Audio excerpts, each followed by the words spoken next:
안녕하세요. 네, 오늘 또 김영사 형제님, 나세형 자매님 결혼 준비 중에 바쁘신데도 오셔서 또 결혼에 대한 인도함, 간증에 대해서 해주셨는데 감사드립니다. 주님께서 어떻게 결혼으로 인도했는지 저도 생각해 보면 하나님의 그 뜻 가운데서 때가 차면 결혼하게 된다. 그리고 기도를 열심히 해야 된다. 이런 부분이 동감이 많이 됐고 우리 때도 이제 그랬던 것 같아요. 장로 형제님께서 이제 중매를 서 주실 때 순종해야 되겠다. 그러한 간증을 많이 들었었어요.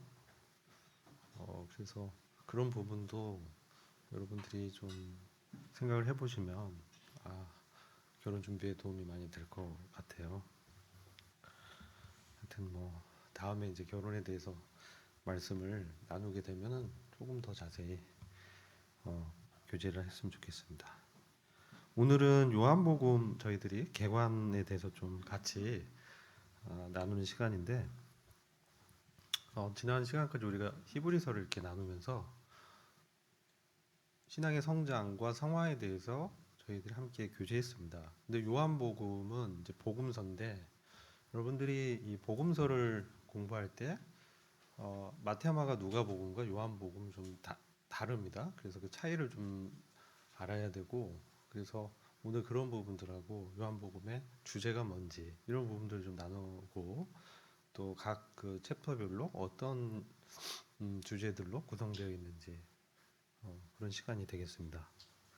요한복음의 그 기록 목적은 요한복음 20장 31절을 한번 같이 보겠습니다. 요한복음 20장 31절 말씀 찾으셨나요? 찾으셨으면 같이 한번 한 목소리로 읽어보겠습니다. 시작. 오직 이것을 기록함은 너희로 예수께서 하나님의 아들 그리스도이심을 믿게 하려 함이요 또 너희로 믿고 그 이름을 힘입어 생명을 얻게 하려 함이니라. 아멘. 요한복음을 기록한 목적을 정확히 말씀하는데요. 그것은 예수님이 어떤 분인지를 먼저 말씀하고 그 예수님에 대해서 믿음을 갖게 한다는 것이죠. 그리고 그뿐만 아니라 그 이름으로 힘을 얻어서 생명을 얻게 하려 합니다. 생명을 얻는 부분이라는 것이죠.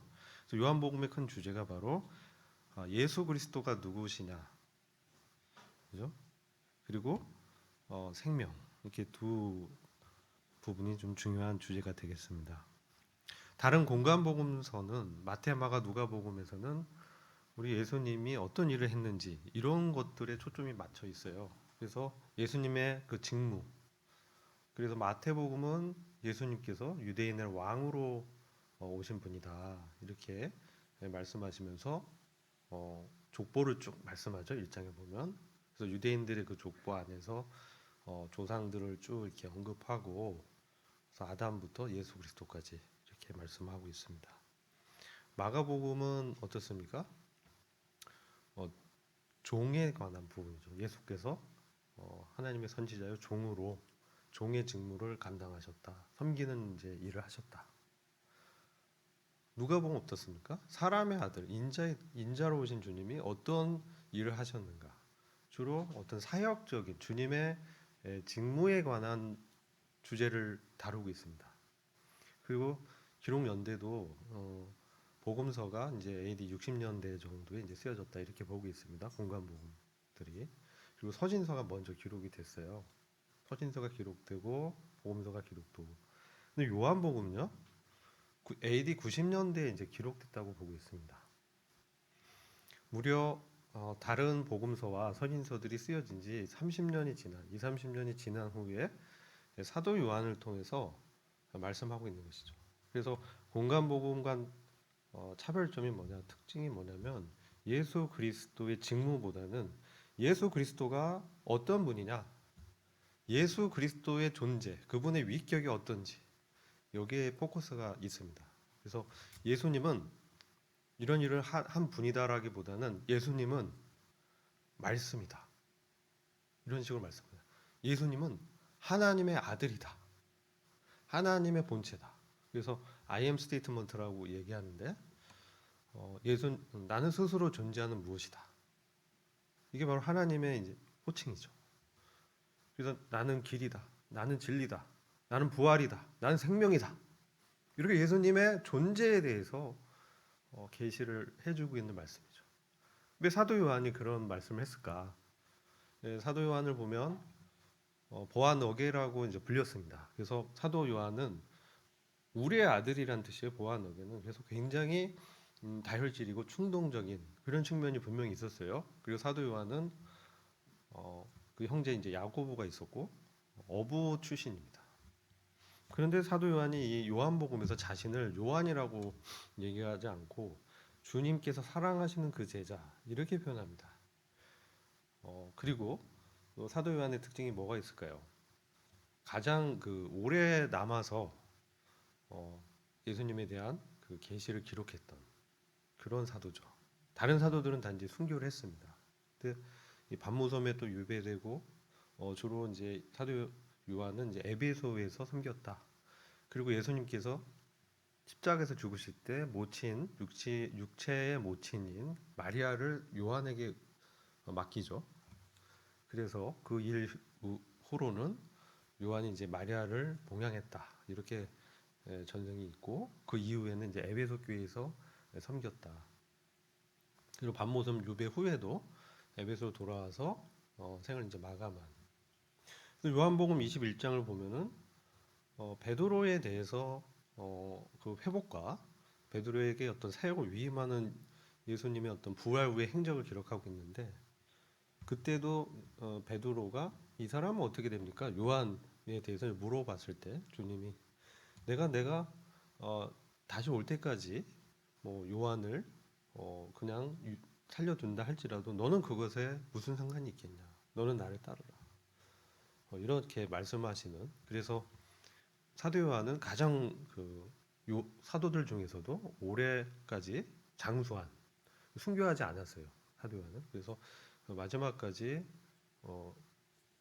주님에 대한 계시를 기록하고 지금 이제 요한복음도 그런 차원에서 공간복음에서 다루지 않은 그리스도의 신성함을 다루고 있다. 이게 이제 주제죠. 그래서 요한복음 20장 31절에 보면 예수님이 하나님의 아들이시다. 이렇게 말씀합니다. 하나님의 아들인데 그리스도이다. 이 사실을 우리로 하여금 제 믿음을 갖게 하려 합니다. 이렇게 말씀합니다. 뿐만 아니라 그 이름을 힘입어 생명을 얻게 한다. 여러분 이제 예수님이 하나님의 아들이라는 사실을 믿으려면 어떻게 되겠어요? 믿음은 하나님 말씀을 들음으로 난다고 말씀합니다. 그래서 믿음은 하나님 말씀을 들을 때 생기는 거예요. 그래서 예수님이 어떤 분인지 우리가 알아야 됩니다. 지식이 있어야 됩니다. 그죠? 믿음의 내용은 예수님이 하나님의 아들 그리스도이시다. 그리스도는 메시아, 왕이란 뜻이죠. 예수님이 하나님의 아들이시고 왕이시다. 주권자다. 이것을 믿음의 내용으로 하고 대상은 예수님을 인격적으로 이제 만나는 그 믿음을 통해서 구원을 얻는 것이죠. 생명을 얻는다는 것은 뭐예요? 구원을 얻는 부분을 말씀하는 거죠. 이게 요한복음의 기록 목적이에요. 그래서 이 안다, 지식 이런 보면요. 두 가지 원어가 쓰입니다. 그노시스란 말이 있고요. 에피그노시스란 말이 있습니다. 그래서 안다라는 뜻이고 지식이라는 뜻인데 그노시스라고 하면 그냥 지식, 인포메이션, 뭐 난리지 이런 영어로 보면 그렇게 돼 있어요. 근데 에피그노시스는 좀 더 깊은 알을 얘기하는 거예요. 그래서 뭐 우리가 경험하고 체험을 통해서 그분에 대한 어떠하심을 더 깊이 알게 된다 이런 의미죠. 명확한 지식과 인식을 말할 때 에피그노시스를 말하고 특히 하나님을 아는 사람들의 이 행위와 삶에 영향을 끼치는 지식을 에피그노시스라고 합니다. 그래서 우리가 하나님에 대해서 안다라고 했을 때 여기서 말하는 우리가 믿음으로 구원을 얻는 지식은 뭐냐면 그 지식이 예수 그리스도 인격적으로 만난 이후에 그것으로 말미암아 나의 삶과 행위에 영향을 받는 거예요. 바뀌는 거예요. 변화가 있는 것이죠. 그래서 아까 말씀드린 것 같이 마태복음에서는 우리 예수님에 대해서 1장을 보면 구원자라고 그 이름의 뜻을 해석합니다. 구원자. 그리고 임마누엘 이렇게 두 가지로 예수님의 이름을 정의하고 있습니다. 그 하시는 일로 정의하는 거예요. 구원을 하시는 분, 우리와 함께 하시는 하나님, 함께 하시는 그 일을 하시는 분, 이렇게 예수님의 이름을 풀어서 설명하죠. 너희로 믿고 그 이름을 힘입어서 구원을 얻으려면, 생명을 얻으려면은 그분이 어떤 분인지 그분이 어떠하시면 우리가 이제 알아야 되는 것이죠. 그래야 그것이 우리한테 생명을 얻게 하고 그것이 이제 구원으로 나타나는 것이죠. 그래서 요한복음 특별히 그 예수님의 아까 존재 자체를 이름으로 표현한다 그랬죠.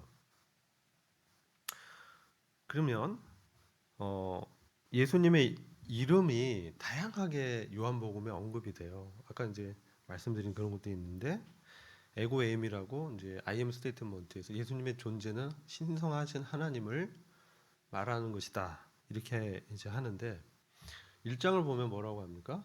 태초에 뭐가 있었어요? 말씀이 계셨다라고 합니다. 로고스죠. 로고스. 근원적인 어떤 말씀이다. 그 말씀이 있었는데 예수님은 그러니까 태초부터 계셨는데 이 태초는 창세기에서 말하는 그 태초 그 이전의 근원적인 즉 세상 창조 이전을 다루는 것이죠. 그래서 예수님은 말씀으로 세상의 창조 이전에 계셨다는 것이죠. 그래서 창세기의 기원보다 더 이전을 말하는 거예요. 그러면서 그분은 말씀으로 자신을 이제 나타내시는데 이분이 하나님과 함께 계셨고 또 창조의 역사에 동참하시면서 그분 자체가 하나님이시다 이렇게 말씀합니다. 이렇게 이제 요한복음은 접근하는 것이죠. 그리고 예수님이 말씀이다라고 했을 때 로고스라고 했을 때 우리가 어떻게 대화를 합니까? 하나님이 우리 구원한 목적이 뭡니까? 우리와 대화하시고 교제하시고 그분의 생명을 나눠주시고 그리고 그분을 닮게 하셔서 그분과 같이 이 세상을 함께 다스리는 하나님의 왕국의 상속자로 우리를 부르셨잖아요. 그러면 어떡합니까? 하나님의 뜻이 무엇인지 하나님이 뭘 원하시는지 하나님은 어떤 분인지 이것을 우리가 알아야 되잖아요. 단순한 정보가 아니라 그분과의 인격적인 교제를 통해서 그분이 정말 그렇구나 이것을 이제 깊이 아는 것이죠.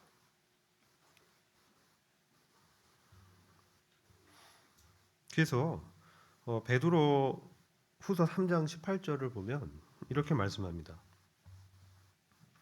한번 찾아서 같이 한번 읽어볼까요? 베드로 후서 3장 18절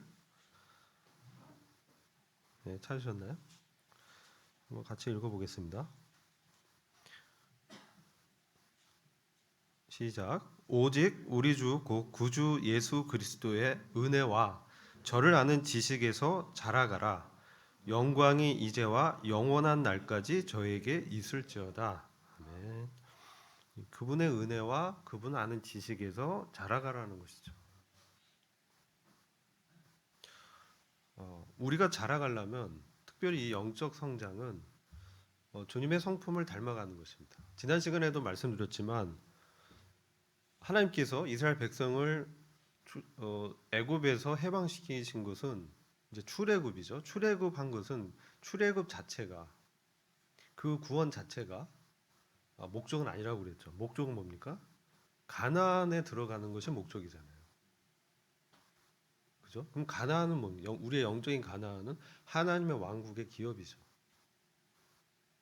그럼 우리가 생명을 얻고 구원을 받는 그 목적은 뭡니까? 그분의 은혜와 저를 아는 지식에서 자라간다라는 것은 그분의 뜻과 그분의 생각과 우리가 일치한 생각을 가져야 된다는 것이죠. 그분과 교제를 하는 것이죠. 그분과 대화를 하는 것이죠. 대화를 하려면 뭐가 필요합니까? 말이 필요하죠. 말이 필요하잖아요. 말 없이 눈빛으로 대화할 수도 있겠죠. 근데 한계가 있어요. 그래서 그분을 잘 알려면 말이 필요하고 그게 로고스죠. 하나님을 이제 우리가 로고스라고도 말씀하죠. 태초에 말씀이 계셨고 이 말씀이 하나님과 함께 계셨으니 이 말씀이 곧 하나님이다. 그래서 하나님의 마음에 어떤 생각을 품고 있는지 가장 잘 아는 분이 예수님이라는 것이죠. 왜? 그분이 말씀이기 때문에. 그것을 이제 내 마음에 있던 생각을 끄집어서 말할 때 말이 되잖아요. 생각을 표현할 때. 그게 바로 우리 예수님이라는 것이죠. 하나님과 가장 가까이 그분의 생각을 가장 잘 아는 그분이 바로 우리 예수님이다. 그래서 우리가 예수님이 어떤 분인지를 알 때에 우리가 하나님을 닮아가고 자라갈 수 있다는 것이죠. 그리고 그 지식이 나의 삶을 변화시키는 것이죠. 우리가 믿음을 통해서 말씀을 들을 때 믿음이 생기고 그 믿음은 뭡니까? 믿음은 우리를 변화시킨다는 거죠. 그게 말씀이죠. 그게 정말 아는 것이죠. 우리가 예수 그리스도를 그냥 표면적으로 추상적으로 알면 우리 삶이 변화되지 않아요. 그냥 하나의 정보와 지식의 단편으로 안다면 나와 인격적인 대화가 없다면 인격적 대화라는 건 어떤 걸 얘기하냐면 베드로후서 1장 2절부터 8절 말씀을 같이 보실게요. 자, 베드로후서 1장 2절부터 8절까지 보시면 여기도 알물 통해서 지식을 통해서 어떻게 우리 삶이 영향을 받아서 변하는지를 말씀하고 있어요. 2절 보면 하나님과 우리 주 예수를 알므로 이죠. 은혜와 평강이 너희에게 더욱 많을지어다. 우리가 하나님의 은혜를 누리고 평강을 얻기를 원하잖아요. 그러면 어떻게 해야 돼요? 우리 주 예수를 더 알 때에 우리가 더 많아지고 풍성해진다는 것이죠. 그분이 어떤 분인지. 3절 보면 그의 신기한 능력으로 생명과 경건에 속한 모든 것을 우리에게 주셨으니 그분 안에 그분의 그 신기한 능력이 있어서 생명과 경건에 속한 모든 것을 우리에게 이미 주셨다는 거예요. 그분의 생명이 우리 안에 들어왔을 때 이미 그 근원적인 그 씨앗이 생명과 경건에 속한 그 씨앗이 우리한테 주어졌다는 것이죠. 그래서 이것이 자라갈 수 있는 거죠. 이는 자기의 영광과 덕으로서 우리를 부르신 자를 알므로 말미암음이라. 우리가 주님을 알아서 이제 믿을 때, 그분을 신뢰할 때, 우리의 인생을 그분께 의탁했을 때, 그분이 우리 안에 들어오시는 것이죠. 성령을 통해서 우리한테 생명을 주시는 것이죠. 그리고 우리의 죽었던 영혼이 어떻습니까? 이제 살아나서 거듭나서 그분과 교제를 하게 되는 거예요. 그분이 어떤 분인지, 우리를 부르신 자가 누군지, 왜 불렀는지, 왜 구원했는지, 이 생명과 경건을 주셨다라고 했고, 그러면 이것이 어떻게 우리 삶에 영향을 미쳐서 우리를 변화시킬 것인지, 이제 그것을 말씀하는 거죠. 베드로서 1장 4절 보면 이로써 그 보배롭고 지극히 큰 약속을 우리에게 주사 이 약속으로 말미암아 너희로 정욕을 인하여 세상에서 썩어질 것을 피하여 신의 성품에 참여하는 자가 되게 하려 하셨으니, 여기 보면 명확하게 얘기해요. 사도 베드로가 너희로 이 세상에서는 뭡니까? 정욕으로 썩어진다는 거예요. 이 세상은 보이는 거, 우리가 보는 것으로 이제 정욕이 일어나죠. 그리고 우리 육체의 어떤 오감, 감각을 통해서 하고자 하는 욕구가 일어나죠. 그죠? 그 다음에 이 생의 어떤 자랑거리들, 명예, 권세, 이런 것들은 뭡니까? 썩어진다는 거예요. 일시적인, 영원하지 않는 것이죠. 이전에 내가 주님 몰랐을 때는 이런 썩어질 것을 추구하고 살았어요. 왜 사냐? 왜 삽니까? 이렇게 질문을 누가 던진다면, 의식주를 이제 해결하려고 산다. 이게 아주 기본적인 욕구죠. 먹고, 그죠? 잘 때 또 옷 입어, 이제 추울 때 옷 입고, 그죠? 의식주 해결하려고. 이거 굉장히 원초적인 삶이에요. 근데 이게 이제 해결이 안 되면 살 수가 없잖아요. 이 기본으로 생각합니다. 그 다음에 이제 뭘 원해요? 우리가 산다고 했을 때, 왜 사냐라고 물었을 때, 여러분들 이제 아까도 간증드렸지만 이제 뭡니까? 이제 사랑하는 배우자를 만나서 가정을 이루자. 자, 이게 근데 목적인가요? 아니죠. 그 다음에 또 어떤 욕구가 생겨요? 뭔가 이제 가정도 이루면서 어, 돈도 벌고, 그죠? 또 돈을 벌면 어떻습니까? 돈을 가진 이제 재물을 가진 사람은 뭘 얻고 싶냐면요, 권세를 얻고 싶어해요. 권력을. 그다음에 이제 권력 얻는 사람은 또 뭘 얻고 싶냐? 어떻게 살고 싶냐? 예? 여러분 진시황 알죠? 진시황. 진시황이 그 춘추 전국 시대를 통일하잖아요. 그래서 진의 이제 초대 황제가 되죠. 여러분들 불로초라고 들어보셨죠? 불로초. 뭐 그게 산삼이다 이런 얘기도 있는데, 예, 오래 살고 싶은 욕구가 생기는 거예요. 그 다음 욕구는 오래 살고 싶은 거예요. 내가 의식주 해결하고 재력도 갖추고 그다음에 거기다 명예까지 얻고 권세를 얻었으면 이제 이것을 정말 영원히 갖고 싶은 거예요. 그런 생명을 계속 유지하고 싶은 것이죠. 근데 진시황은 죽었죠. 화무 11홍이란 말 들어보셨어요? 화무 11홍. 네? 처음 들어봐요? 예, 이게 한자 성어인데 꽃 화자, 꽃 화자, 무 없을 무자, 십 열을 그러니까 열 십자 일 날일자 홍 붉을 홍자. 꽃이요 봉우리가 딱 피면 열을 그러니까 붉게 유지되는 그런 꽃이 없다는 거예요. 열흘이 지나면 꽃 봉우리가 진다는 것이죠. 이게 뭐냐? 권력이나 어떤 명예를 얻어도 오래 가지 않는다는 거예요. 인생을 얘기하는 거죠. 그래서 마지막에 이제 그 정점에 달아서 권력까지 얻은 그 시황은 영생을 원했다는 거예요. 근데 영생은 왜 인간에게 없는 것이죠. 근데 우리가 구원을 받고 이 생명을 얻는다. 여기서 보면 영생이 나와요. 영생. 우리가 주님을 알고 우리 삶의 변화를 얻어가지고, 그죠? 그럼 영생이 뭐냐? 이런 것에 대한 해답도 요한복음에 있다는 거죠. 근원적인 문제를 해결해 준다. 복음의 기초적인 부분을 우리에게 답변을 예수 그리스도를 통해서 말씀하시고 해결해 주신다. 다시 돌아와서 이제 신의 성품을 말씀하는데, 결국은 우리가 생명을 얻어서 그냥 영원히 사는 것 자체가 그거 자체가 이제 목적은 아니에요. 그리고 영생이 그렇게 그냥 영원히 사는 그것만 얘기하는 게 아닙니다. 성경에서 말하는 영생이 뭡니까? 요한복음 17장 3절에 뭐예요? 하나님과 영생은 이것이니 하나님과 그 보내신 자 예수 그리스도를 아는 것입니다. 그죠? 근데 이 알면 뭐예요? 에피그노시스. 그냥 표면적인 지식의 단편 정보를 얻는 게 아니고 그분을 인격적으로 알아서 내 삶이 그분과 같이 변하는 거죠. 그래서 그분과 같이 변할 뿐만 아니라 마지막 날에 내가 그분과 함께 부활해서 그분과 함께 영원히 임마누엘 같이 있으면서 그분의 나라에서 함께 교제하면서 그분의 왕국을 함께 다스리는 것이죠. 그게 영생입니다. 그리고 그게 첫째 부활로 연결이 됩니다. 자, 그럼 그런데 뭡니까?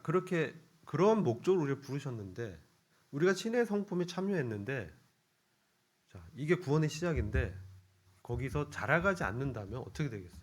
이 자라간다는 건 뭐냐면요. 베드로후서 1장 5절은 이렇게 말씀해요. 이러면 너희가 더욱 힘써 너희 믿음의 덕의 지식의 절제의 인내를, 인내의 경건의 형제 우애의 사랑을 공급하라.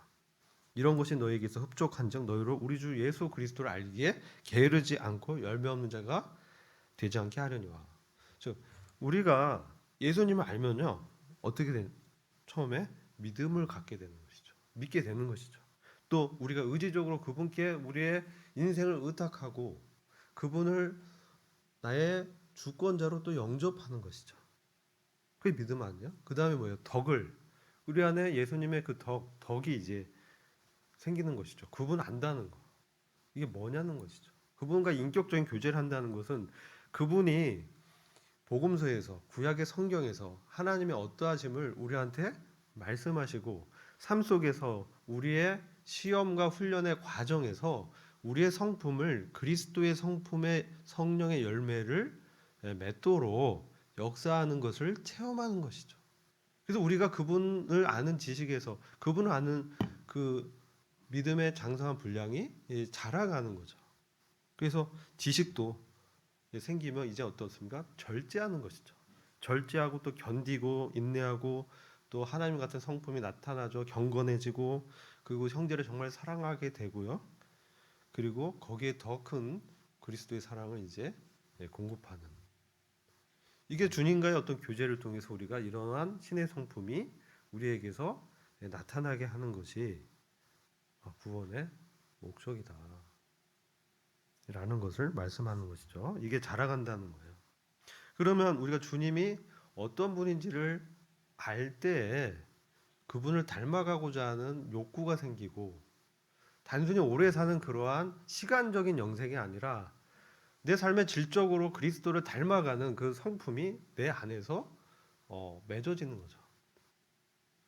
근데 바로 그게 그 이름을 힘입어 가능하다는 거예요. 예수님의 이름을 힘입는다라는 건 우리가 죄에서 구원받을 뿐만 아니라 우리가 일상생활에서 삶을 살아갈 때에 예수 그리스도의 이름을 의지해서 우리의 일상의 그 생활의 과정에서 주님을 의지하고 그분께 내 자신을 의탁하고 그분께 구함으로 그 일상의 생활의 과정 속에서 주님을 대면하고 주님의 어떤 함께 하심으로 그 어려움과 고난과 시험을 통과하게 되는 거예요. 그때 우리가 그분을 더 알게 되는 거죠. 때로는 내가 넘어질 수도 있고 때로는 내가 실패할 수도 있어요. 그러나 그런 과정을 통해서 우리를 연단하는 것이죠.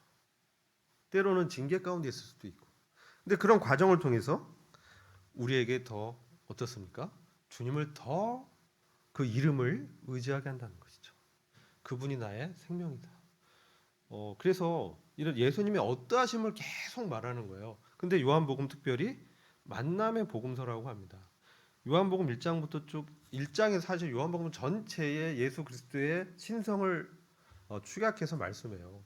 그러면서 말씀으로 그 다음에 참 빛으로 세상에 비추는 빛이다. 이것은 생명인데 어둠이 이 빛을 거절했다라고 이제 말씀하고 있고 그 다음에 그리스도를 봤더니 그분 안에 은혜와 진리가 충만하더라. 뭐 이런 말씀도 있고 그럼 빛이 뭔지 진리가 뭔지 그죠? 그 다음에 또 영생을 얘기하는데 영생이 뭔지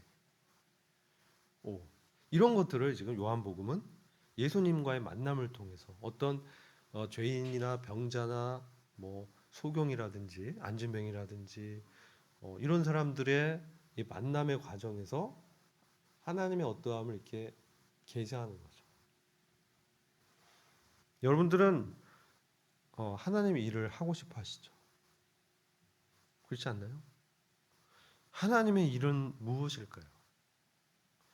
요한복음 6장 28절을 보시면 이렇게 말씀합니다.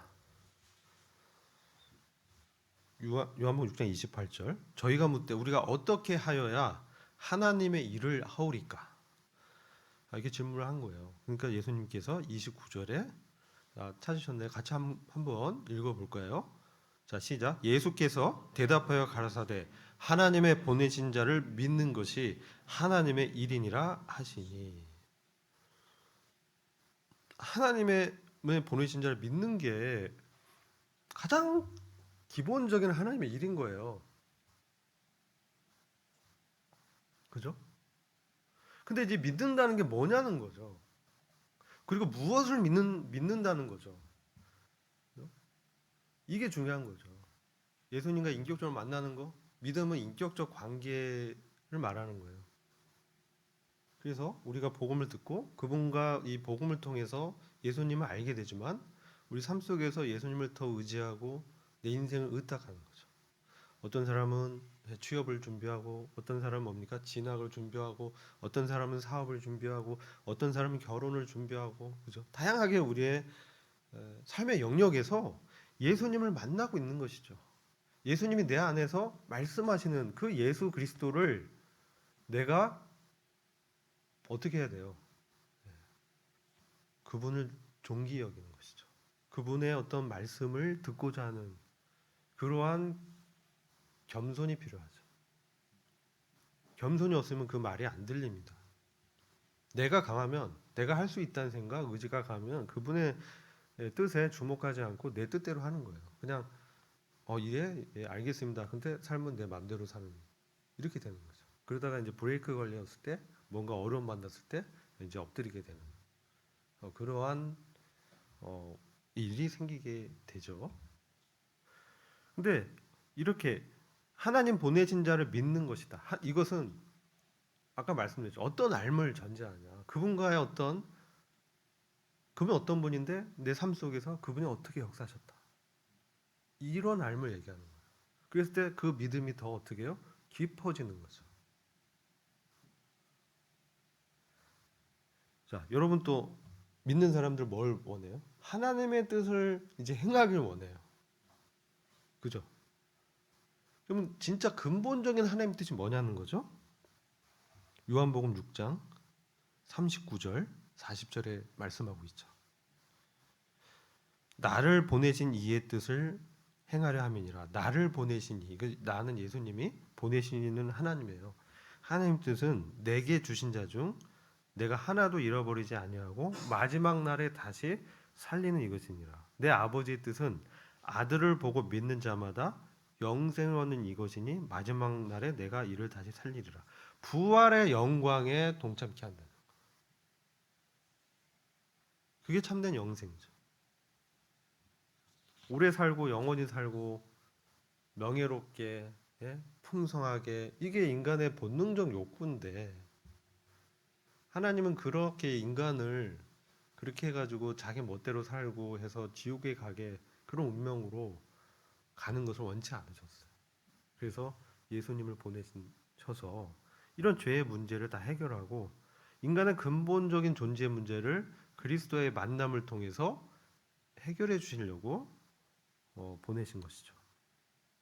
그래서 참된 영생은요, 예수님을 알고 그분을 더 깊이 경험하고 그분을 닮아가길 원하고 추구하고 그분께 엎드리고 그분께 더 주권을 내드리고 이런 거예요. 이것을 요한복음은 그러한 예수님과 사람들의 이 만남을 통해서 그런 문제들을 보여주고 문제 해결책으로 그리스도 자신을 계시해 주는 거예요. 이게 요한복음의 전체적인 주제입니다. 그래서 결국은 예수님의 그 영광을 우리를 보게 하는 거죠.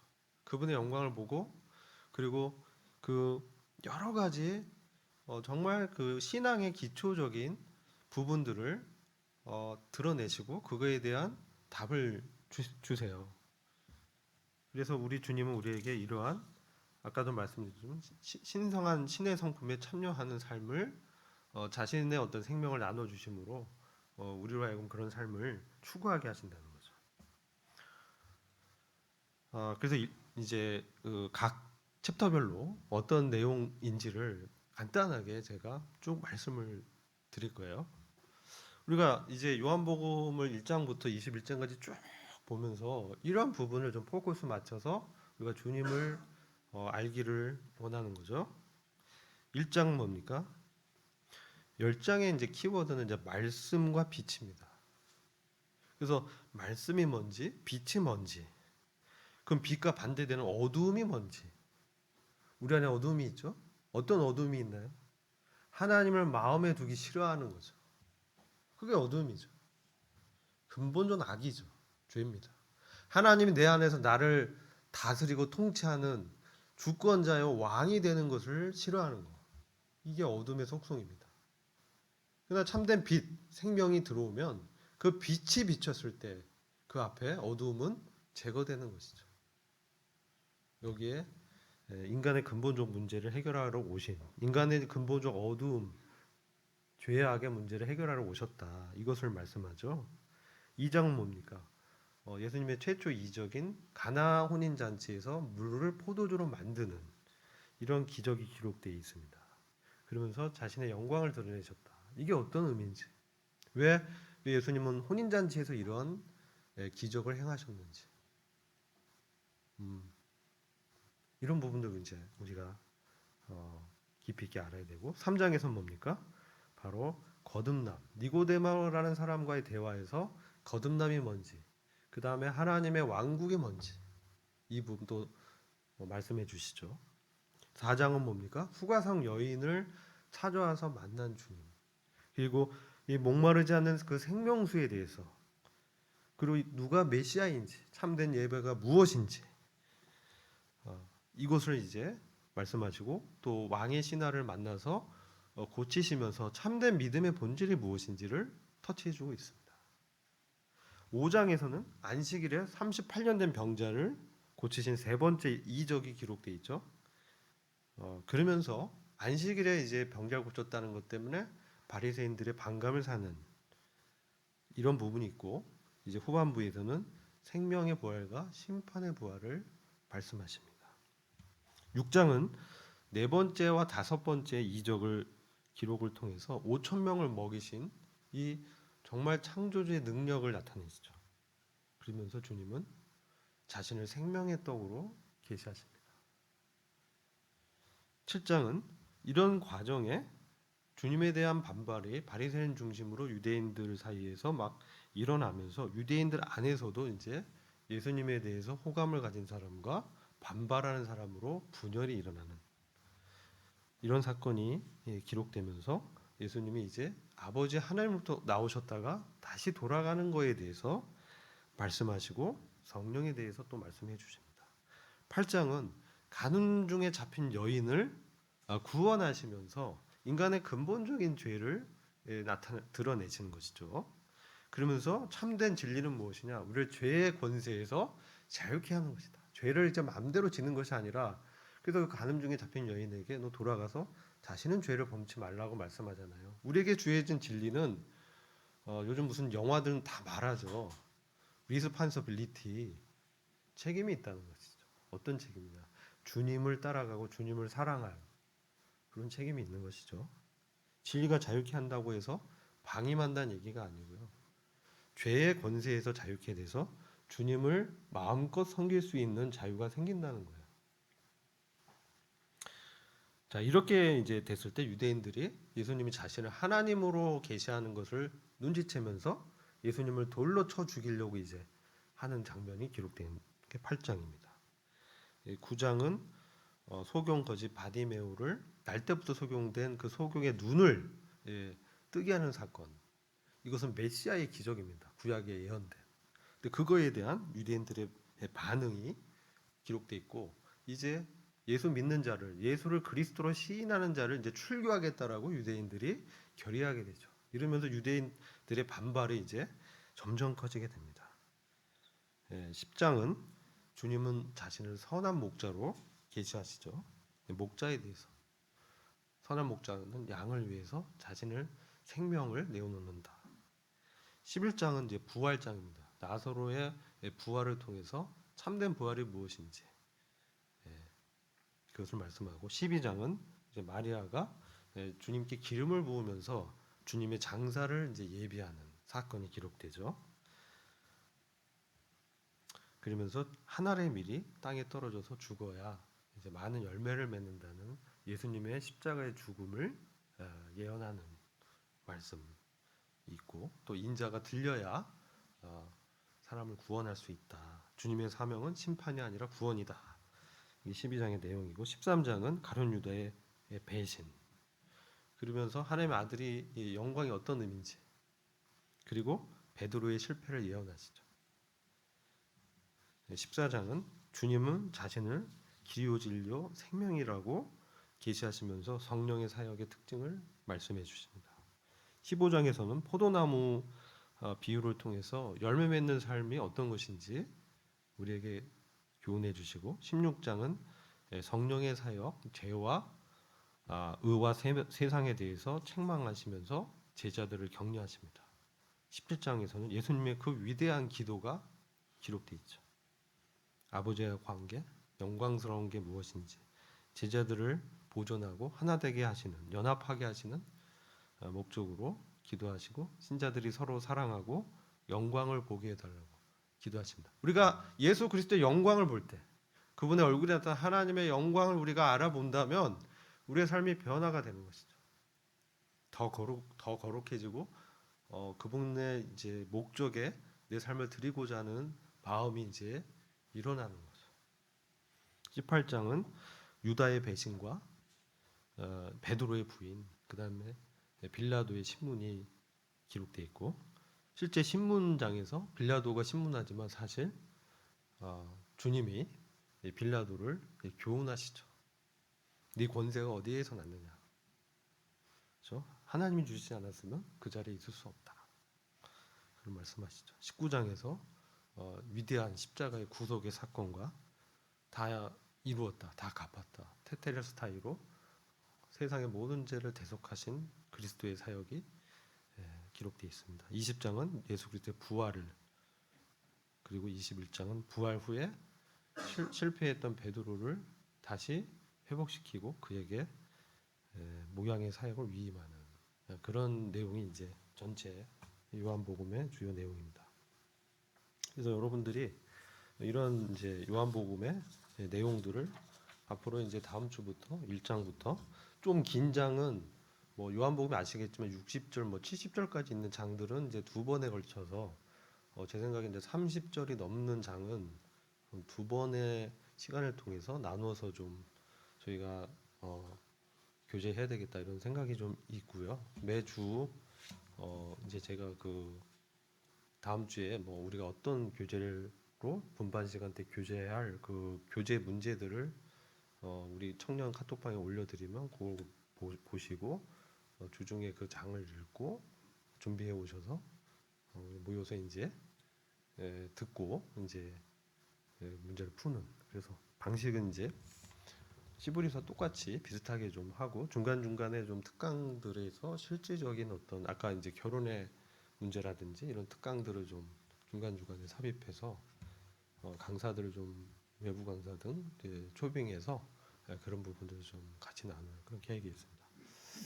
이상 요한복음 개관을 마치고 기도하고 마치고요. 이제 분반에서는 이제 이런 부분 좀 같이 교제하고 뭐 기도하시고 나눔 시간을 가지면 좋겠습니다. 기도하겠습니다.